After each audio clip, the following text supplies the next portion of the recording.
What's up, everybody? Welcome back to the Formula America podcast. We're your hosts, Kurt and Dylan, and Formula One's heading into the third race of this American triple header, or the Americas triple header. Sao Paulo, one of those classic tracks, man. I think a lot of drivers love this track. I love this track. Bro, and Lewis is getting to drive Ayrton Senna's McLaren around it this weekend. I did not know that. Which one? I think it's the MP4. Oh, my God. That was the picture they posted on Motorsport post on Instagram. I sent it to you. It looked like Ayrton's MP4. That was the picture. It didn't specify that one, but that is the iconic one. That is awesome. And so for everybody who is like maybe a newer fan and you don't know, Lewis Hamilton absolutely loves this track, loves this country, and a few years ago was actually made an honorary citizen of Brazil. So you'll probably see him running around with a Brazilian flag this year. So that's really cool. That's a pretty cool achievement for him. Yeah, it is. The crazy thing to me on the more technical side, that McLaren back in the V12 era, the 1989 MP4 was a V6 turbo. Wow. Yeah.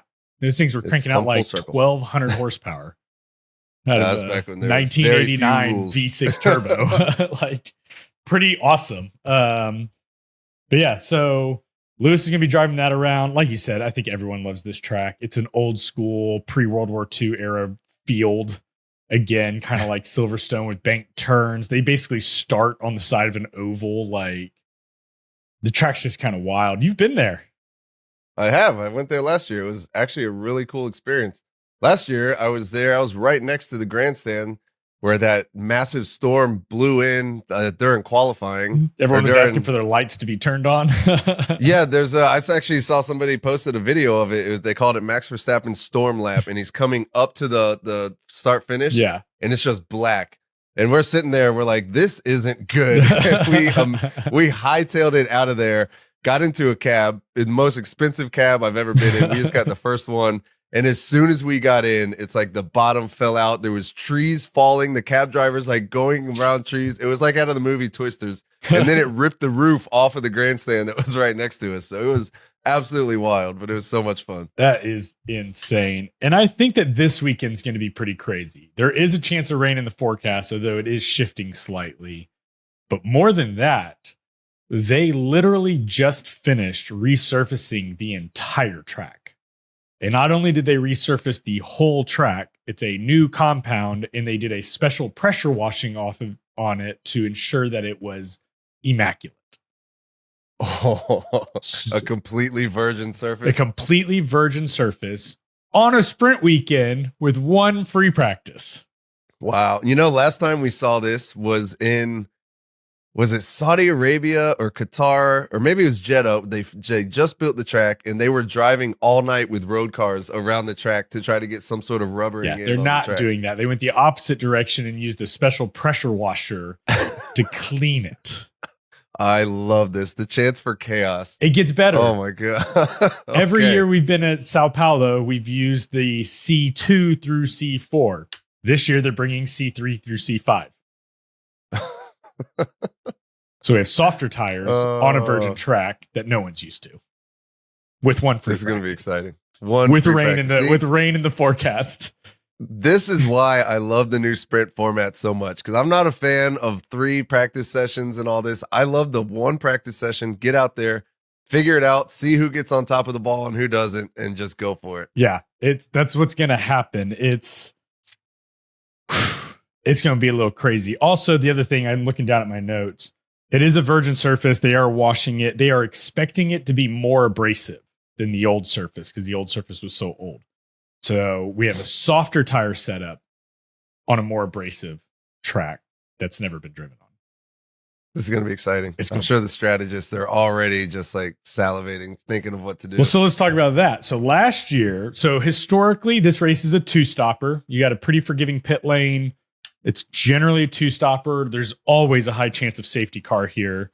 Last year, every driver except for one started on softs. There's immediately the red flag. Everyone switched to mediums, drove the crap out of the mediums, and everyone switched back to softs for the end of the race. The hard was never used on the race. So basically, that would be the same as going medium, hard, medium for what they're bringing for tires this time. But they didn't have a high deg issue. So is it even going to be a two-stopper anymore? Like the strategist might be like, well, hell, we can throw what was the mediums last year on as hards, but so they might run a one-stopper. They did it at Coda. No one expected that. I think it just goes to show, like, now there's so many different strategies. Then you've got cars that can go a little bit longer because they're so much nicer to their tires. Then you've got other cars that can't. So, I mean, it's going to be all over the place. This is going to be, and then with the threat of rain too, then it just throws another wrench into the gears. So, like, I don't know. This is shaping out to be a pretty exciting finish to this triple header. Yeah. I'm hoping the rain makes me more excited for this because, I can't even say historically anymore because Austin was a banger. Usually if there's a sprint race and, a Grand Prix, one or the other is exciting, not both. But if we throw a rain in the mix and everything else, like we might have basically two awesome races this weekend. Yeah, we very much could. And I think last year's race was pretty awesome. Last year started out with Charles Leclerc's car, the hydraulics going out on the formation lap. He put that into the wall. You know what I was thinking? Maybe that was his final bout of bad luck. Oh, I love it when you say that. I feel like it's been coming up. I wanted to ask you. If you're saying that, I've got to change. I've got Leclerc in my predictions. I got to change that now. Every time you say that, he crashes in the formation lap. So last year, I used to always think that he was at a low, and I'd say it can't get any worse. and then it got worse. Inevitably, it would get worse. But since then, I feel like his luck. I don't know what he did in the off season. He probably went to like Nepal and got some sort of ritual or something like that because he's been coming back. He has. He's got to have his therapist has to be loaded at this point. Oh, making bang. All right. So Interlagos. All right. It is everybody outside? It's anti-clockwise. It's anti-clockwise. It's going to the left. Like NASCAR. NASCAR. We got 15 corners. 3 sections. And the 3 sections are like completely different with 2 DRS zones because the middle section is totally twisty turny and can kind of make or break the rest of it. But at the same time, you remember all of the crazy lines that Alonso was taking last year, keeping Checo at bay? This track is it's set up to be old school. Now, I'm sure based on last weekend, the stewards are probably going to talk to the drivers and say that you're not allowed to pass anybody in the corners. There's no hard racing allowed here. We will throw stop-go 30-second penalties if you pass somebody in a corner. But we'll see which stewards show up. But that's only for certain drivers. Right. That's for Max mainly. One of them might be warranted. The rest won't. But, Checo should be fine. Not salty at all. So I was looking at this. This one is cool. One thing that you don't really notice, or I didn't notice until I got there, was the elevation change at this track. Because as we were sitting there, I think we were sitting over right by coming up to turn 4, and you could see that middle section that's all twisty, and it's going up and down, and like the track's disappearing, and there's parts you couldn't see. So I didn't realize just how much elevation change. It's a hell of an elevation gain going up to the start finish straight. Like, yeah, it's a lot. I'm excited. I think it's gonna be a great weekend. Yeah, definitely is. And I'm having issues now that you're bringing this up about the track. I don't know what to do. You can't have McLaren up there. They're gonna jack that strategy all to hell. Oh, you get out of here. They've figured it out now. Yeah, we'll see. Wishful thinking. Fingers crossed. Yeah. Dang it, I had something I was going to say. You're talking about elevation change, strategy this weekend. I don't know. All right, man. You ready to move on to these predictions then? No, we got a lot of them. We've got a lot of them. A lot of points available this weekend for us. I need them, and so does Lando. Yeah, Lando does need them. So I saw the statistics. He needs to beat Max by 12 points per weekend. So he's got 4 weekends left. He needs 12 points per weekend. If he wins every race, Max has to be below 3rd place. So basically, I need a double DNF by Max this weekend. Yeah, pretty much. Or the stewards to step in and give a 20-second time penalty. Yeah, right. So Max Verstappen is potentially set to take an engine change this weekend. That's what I was going to say. Okay, yeah, he may have a grid place penalty. Not only is he set, I think 90% of the drivers on track have no more allocations of most of their parts. So if anybody takes main engines or main engine components, I think that there's a lot at risk. And historically, to include the awesome drive 2021 Lewis Hamilton, this isn't a bad place to take those penalties at. Yep. 2021 Lewis Hamilton took a new engine, started dead last, and won the race. Yeah. One of the most awesome hammer times of all time. Yes, it was. Which I would love to see him do well. I just don't know. I don't feel confident putting a Mercedes up on the pole or on the podium for my predictions because they're so inconsistent. They might come out this weekend and be the quickest car on track. Who knows? They might. You're completely right. And it is really frustrating. You remember last year, I don't remember what race, Lewis got pole position and he yellowed almost every sector, but he put them all together good enough to get pole position. And even he was like flabbergasted about it.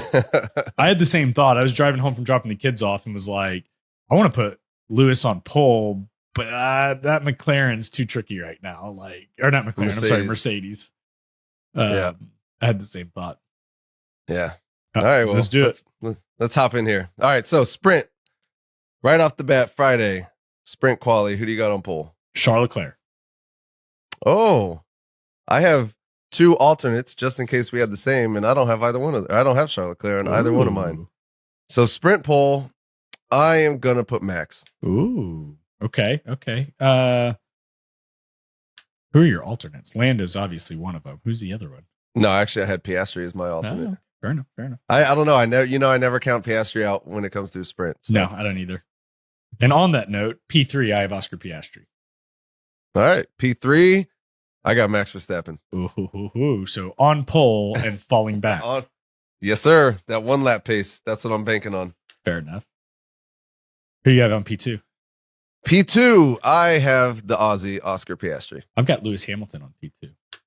Oh, man, I would not be mad with that. No, I want to see him do well here. The crowd loves him. He loves it. I had a hard time on this because I think there's a good chance of rain on Saturday. And that always favors the old guys. And there's nobody that loves this track more than Lewis Hamilton. I don't think he's going to have the pace to win it, but I think he'll be up there to compete. All right. Well, who do you have winning it? Charles Leclerc. Oh, okay. Pole to P1. Yep. I have Lando Norris because we both need these points. I'm going to will it into existence. Lando Norris taking P1. Fair enough. Wild card? Okay, my wild card, this is one I had an issue with, but I am going to go with Liam Lawson is going to lay the smackdown on Yuki Tsunoda. That one crossed my mind. I thought about that one. But I went with Perez will not be in the top 10. Is that wild? Is that even wild anymore? It shouldn't. It is kind of wild, but it shouldn't like. You know what's funny is when I said I don't know if mine is wild enough, that was my alternate. It was Perez. I just had Perez out of the points, which is 9 That's through 8. I've got him not in the 10. So yeah, I think that's he shouldn't be. He shouldn't be. He's your call. I'll change it if you don't think it's wild enough. All right, so Perez not in the top 10. Yep. Stick with it. Let's go. All right. GP. Who do you have on pole?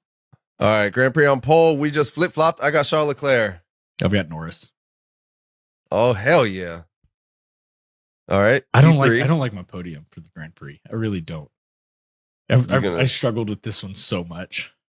Well, you've got a couple seconds to think about it. P3. I've got my P3. Mine's written in ink. It's happening. All right. I'm just saying I don't like it. Okay, who is it? I've got Leclerc on P3. Okay, we don't have the same. Perfect. My P3. Wait, who is your pole? Norris. Okay, my P3 is Max Verstappen again. Okay, all right. My P2 is Lando. My P2 is Charles Leclerc. Ooh. And Max is going to win it. Oh, I've got Lando winning this one. I know you do. Of course you do. All right. What's your wild card? My wild card is I think that there is going to be a red flag during the GP. That's pretty weak. How's that weak? We've just got our first safety car in 9 races. Yeah, but there's always a red flag here. It's supposed to rain on a virgin surface. There's always a red flag in Singapore, or a safety car in Singapore. We didn't get one. Yeah, you're not wrong. Okay, right. okay. Let's keep your red flag, but first or second half of the race. First half of the race. Okay, that's cool with me. So what we got? 71 laps. So pre-35, 35 and in. Okay, there we go. Red flag in 35. First 35 laps. I think I should get double points if I get this wild card. This one is the wildest of wild cards. Was it Zhou Yu's going to win the race? Stake points. Oh, they're going to get their first point here. There's going to be carnage everywhere, and I have a feeling Bottas is going to slip into like 10th position. That's the only way that you're going to get that is if I get my wild card and it helps your wild card. Otherwise, I just don't see it. I used to try to put them in the points. Otherwise, without carnage going on, I don't see it happening. But if there's going to be carnage, I guess it'll be here. Going to be carnage, and Stake's going to slip a point. Oh, man. And you think it's going to be Bottas? I'm not going that far. I'm offline. Yeah, I think it'll be Bottas. He's a little bit wiser, a little bit more likely to survive the carnage. But yeah, it's just stake points. I think that's all crazy enough without me having to pick a driver, mister. There's a red flag. All right, man. I don't know. That's going to be pretty wild. If you get that one, that's going to be like me calling that Max Verstappen DNF. What was that Australia earlier in the year? Yeah. All right. I'm excited, man. It's going to be a good weekend. It will be a good weekend. It's going to be a full weekend. These sprint races always are, but this is the best track to do that. It is. And then we got a 3-week break. This one better be a banger, as we got a long wait again. Again, it's like the third summer break. I would like to speak with whoever's in charge of scheduling these races, because I think they did a very poor job with these like clumps of races here and there. It's not. I don't like it. I don't like it at all. I don't either. It's quite aggravating, actually. It is. All right. Well, if you like the podcast, make sure you leave us a rating and review, share it with a friend. Follow us on Instagram, Formula_America. And I think that might be it, Dylan. You got anything else for this one? No, that's it. All right. Well, on that note, stay classy, America. We'll see you next time.